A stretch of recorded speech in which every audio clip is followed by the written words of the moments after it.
불설정 아암경 제13권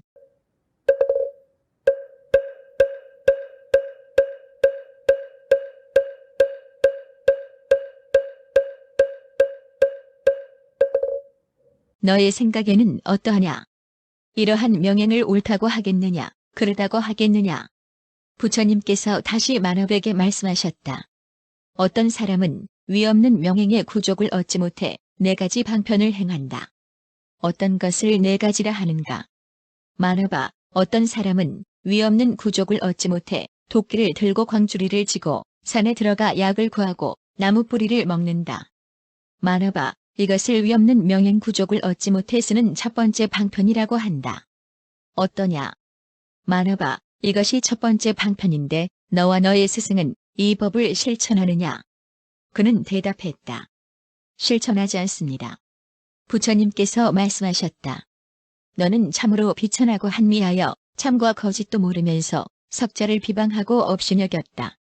이는 스스로 죄의 뿌리를 심어 지옥의 근본을 키우는 것이다.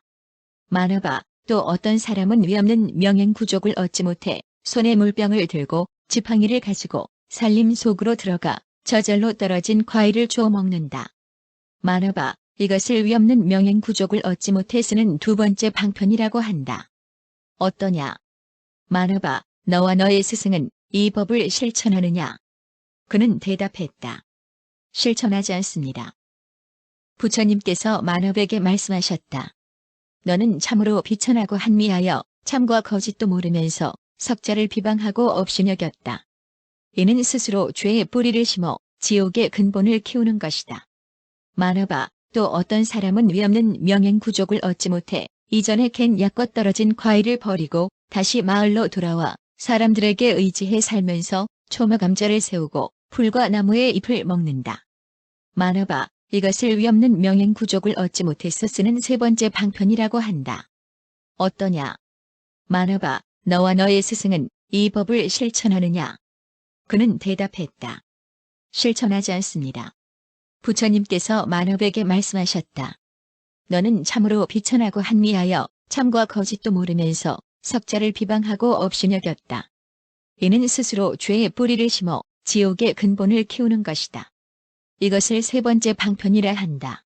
만업아, 또 어떤 사람은 위없는 명행 구족을 얻지 못해 약초도 먹지 않고 떨어진 과일도 먹지 않으며 풀잎도 먹지 않고 마을이나 성에다 큰 집을 짓고 살면 동서남북으로 지나가는 행인들이 힘닿는 대로 공급한다. 이것을 위없는 명행 구족을 얻지 못해서 쓰는 네 번째 방편이라고 한다.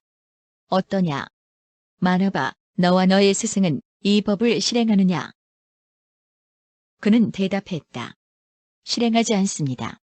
부처님께서 만업에게 말씀하셨다. 너는 참으로 비천하고 한미하여 참과 거짓도 모르면서 석자를 비방하고 업신여겼다. 이는 스스로 죄의 뿌리를 심어 지옥의 근본을 키우는 것이다. 어떠냐? 만업아, 옛날에 여러 바라문과 선인들은 모두들 재주가 많아 본래 외우고 익힌 것에 대해 찬탄하고 칭설하였는데 그것이 지금은 너희 바라문들이 외우고 칭설해야 할 것이 되었다. 그들은 곧 첫째 아타마여, 둘째 파마이며, 셋째 파마제바여, 넷째 비파밀다이며, 다섯째 이두레시리요, 여섯째 야바제가이며, 일곱째 바바바실타여, 여덟째 가섭이며, 아홉째 아르나여, 열째 구담이며, 11째는 수입하여, 12째 손타라이다. 이러한 여러 큰 선인 바라문들도 지금 너의 스승이나 제자들이 살고 있는 곳처럼 모두 해자를 파고 단각을 세웠었느냐? 그는 대답했다. 아닙니다. 저 모든 큰 선인들도 지금 너의 스승이나 제자들이 살고 있는 곳처럼 성곽을 세우고 집에 둘러싸인 채 그 가운데에서 살았었느냐? 그는 대답했다. 아닙니다. 저 모든 큰 선인들도 지금 너의 스승이나 무리들처럼 높은 침상과 겹립을 위해서 부드러운 옷을 입고 살았었느냐? 아닙니다. 저 모든 큰 선인들도 지금 너의 스승이나 제자들처럼 혹은 금은영락과 갖가지 빛깔의 화만과 미녀를 즐겼었느냐? 저 모든 큰 선인들도 지금의 너의 스승이나 제자들처럼 혹은 보배 수레를 타고 창을 든 자를 앞장 세우며 흰 일선으로 몸을 가리고 손에는 보배 총체를 잡으며 갖가지 빛깔의 보배 신을 신고 또 새하얀 옷을 입었었느냐? 그는 대답했다. 아닙니다. 만업아, 너는 참으로 비천하고 한미하여 참과 거짓도 모르면서 석자를 비방하고 업신여겼다. 이는 스스로 죄의 뿌리를 심어 지옥의 근본을 키우는 것이다. 어떠냐? 만화봐, 저 모든 큰 선인과 옛날의 바라문들이 본래 외우고 익혔던 것에 대해 찬탄하고 칭설했던 것이 지금은 바라문들이 칭설하고 외워야 할 것이 되었다. 만일 아마타 등 선인들의 말을 전해 다른 사람을 가르치는 것으로서 범천에 나기를 바란다면 그것은 있을 수 없는 일이다. 만화봐, 그것은 마치 파산이광이 사람들과 의논한 것이나 혹은 여러 왕과 혹은 대신과 바라문과 거사와 의논한 것을 다른 하인이 듣고는 사위성에 들어가 사람을 만나 곧 파산이광은 이런 말을 했다고 말하는 것과 같다. 어떠냐? 만화봐. 왕은 이 사람과 함께 의논한 적이 있느냐? 그는 대답했다. 아닙니다. 만화봐, 이 사람이 왕의 말을 외워 남에게 말한다고 해서 왕이나 대신 노릇을 할 수 있겠느냐? 그는 대답했다. 그럴 수 없습니다.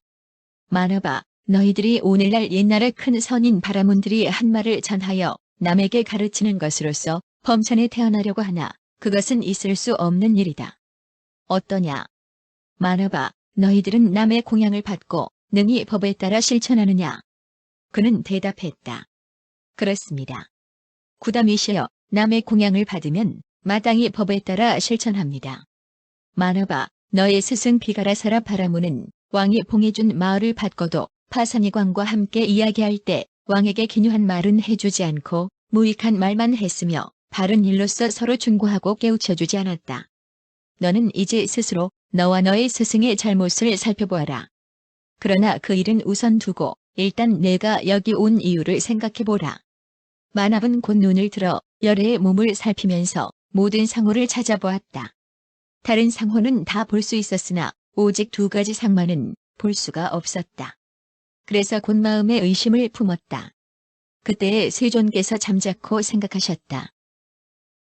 이제 이 만합이 2가지 상을 보지 못해 의심을 품는구나.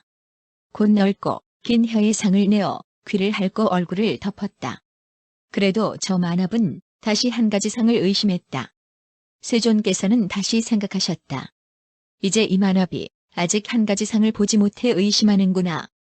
곧 실력으로 저 만합 혼자만 음마장을 볼 수 있게 하였다. 만합은 상을 전부 다 보고 나서야 열애에 대해서 다시는 의심하지 않게 되었다. 그는 곧 자리에서 일어나 부처님을 돌고 물러갔다. 그 무렵 비가라 바라문은 문 밖에 서 있다가 멀리서 그 제자가 오는 것을 보고는 그를 맞이하며 물었다. 내가 구담을 살펴보니 진실로 상을 갖추었더냐? 또 공덕과 실력이 듣던 바와 같더냐? 그는 곧 스승에게 아뢰었다. 구담 사무는 32상을 다 구족하고 있었고 공덕과 실력도 듣는 바와 같았습니다. 스승은 또 물었다. 너는 구담과 잠시라도 이야기해 보았느냐?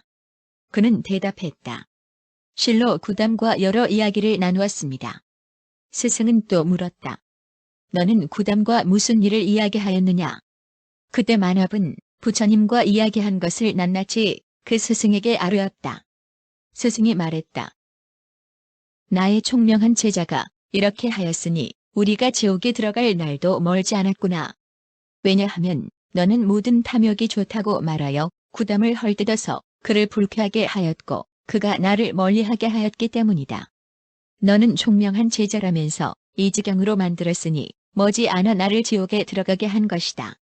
그리하여 그 스승은 분노에 찬 마음으로 곧 만합을 차서 수레에서 떨어뜨리고 자기는 수레에 올랐다. 저 만합은 수레에서 떨어질 때 그만 백라병이 생겼다. 그때 비가라사라 바라문은 하늘을 우러러 해를 보았다. 그리고 잠자코 스스로 생각했다. 오늘은 사문, 구담을 만나기에 적당한 때가 아니다. 내일까지 기다렸다가 찾아가 만나보리라. 이튿날 아침에 법의 수레를 엄숙하게 취장하고 500명 제자에게 앞뒤로 둘러싸여 2차 숲으로 나아가 수레에서 내려 걸어갔다. 세존께서 계신 곳에 이르러 안부를 물은 뒤 한쪽에 앉았다. 거기서 열애의 몸을 우러러 보았는데 모든 상을 다 보았으나 오직 2가지 상만은 보지 못했다. 이렇게 바라문이 2가지 상을 의심하자 부처님께서는 그의 생각을 아시고 곧 넓고 긴 혀의 상을 내어 귀를 핥고 얼굴을 덮었다. 바라문은 또 한 가지 상을 의심했다. 부처님께서는 그 생각을 아시고 곧 실력으로서 음마장을 볼 수 있게 하셨다. 그제서야 바라문은 열애의 32상을 빠짐없이 보고 마음이 곧 열려 다시는 의심하지 않게 되었다. 그래서 곧 부처님께 아뢰었다. 만일 제가 길을 가다가 길에서 부처님을 만날 때 잠깐이라도 수레를 멈추거든 곧 저는 이미 세존을 경례했다고 아소서. 왜냐하면 저는 봉업을 받은 사람이기 때문입니다. 만일 제가 수레에서 내리면 반드시 이 봉업을 잃고 나쁜 소문이 퍼질 것입니다.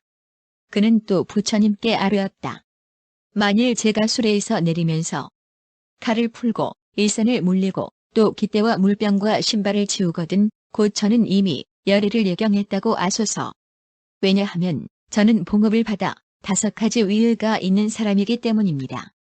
만일 제가 예배한다면 곧 봉업을 잃고 나쁜 소문이 퍼질 것입니다.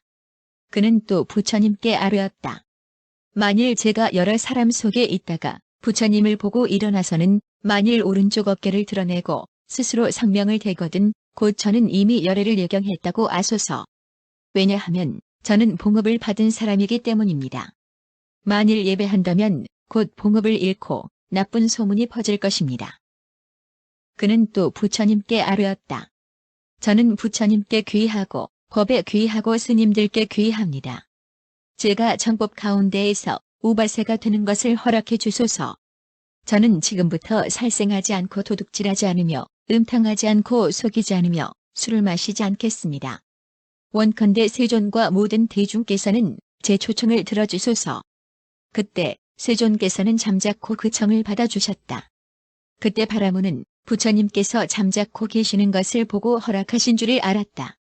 곧 자리에서 일어나 저도 모르는 사이에 부처님께 예배하고 3번 돌고 떠나갔다. 그는 돌아가서 음식을 장만하였고 공양 준비가 다 되자 다시 돌아와 공양 때가 되었다고 아뢰었다. 그때 세존께서는 가사를 입고 바루를 가지고 모든 대중 1250명과 함께 그의 집으로 가 자리에 앉으셨다. 그러자 바라문은 손수 갖가지 만난 음식을 부처님과 스님들에게 바쳤다. 공양이 끝나자 바루를 거두고 물을 돌리기를 마쳤다. 그때 바라문은 오른손으로 제자 아마주의 손을 잡고 세존 앞에 나아가 아뢰었다. 원하옵건대 열애시여 이자의 참회를 받아주소서. 원하옵건대 열애시여 이자의 참회를 받아주소서. 이렇게 3번 말하고 다시 부처님께 아뢰었다.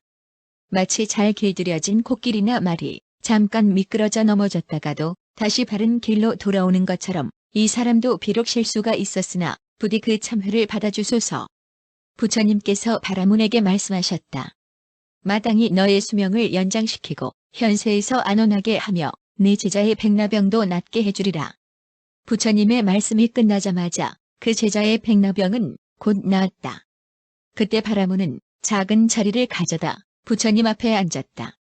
세존께서는 곧 바라문을 위하여 설법하시고 가르쳐 보여 이롭고 기쁘게 하셨으니 그것은 실론, 계론, 생철론이었다. 욕심은 더러운 때이고 상누는 우환거리가 되며 추료가 제일이라 하시면서 청정함에 대하여 자세히 말씀하셨다. 그때 세존께서는 바라문의 마음이 이미 부드럽게 다루어지고 청정하고 때가 없어 도의 가르침을 받아들일 수 있음을 아셨다. 그래서 모든 부처님들이 늘 그러하셨던 법과 같이 괴로움에 대한 성스러운 진리, 괴로움의 발생에 대한 성스러운 진리, 괴로움의 소멸에 대한 성스러운 진리, 괴로움의 벗어남에 대한 진리를 말씀하셨다. 그러자 바라문은 곧 그 자리에서 번뇌의 뜰을 멀리 열고 법안이 깨끗해졌다. 그것은 마치 정결한 흰 천이 쉽게 염색되는 것과 같았다. 비가라사라 바라문도 또한 그와 같아 법을 보고 법을 얻어 도과가 확고해졌고 다른 도를 믿지 않고 두려움이 없게 되었다. 그는 곧 부처님께 아뢰었다. 저는 이제 다시금 부처님과 법과 비구들께 귀의합니다. 제가 정법 가운데서 우바세가 되는 것을 허락해 주소서. 저는 지금부터 목숨이 다할 때까지 살상하지 않고 도둑질하지 않으며 간음하지 않고 속이지 않으며 술을 마시지 않겠습니다. 오직 원하옵건대 세존과 모든 대중께서는 저를 가엾이 여기시어 7일 동안의 초청을 들어주소서. 그때 세존께서는 잠자코 그것을 허락하셨다. 그리하여 바라문은 곧 7일 동안 부처님과 대중에게 갖가지로 공양하였다. 세존께서는 7일을 지내고 나서 세상에 나와 논의셨다. 부처님께서 떠나신 지 오래지 않아 비가라사라 바라문은 병들어 목숨을 마쳤다. 그때 비구들은 이 바라문이 7일 동안 부처님께 공양하고는 곧 목숨을 마쳤다는 소식을 듣고 각각 궁금해하였다. 그는 목숨을 마치고 어느 세계에 태어났을까?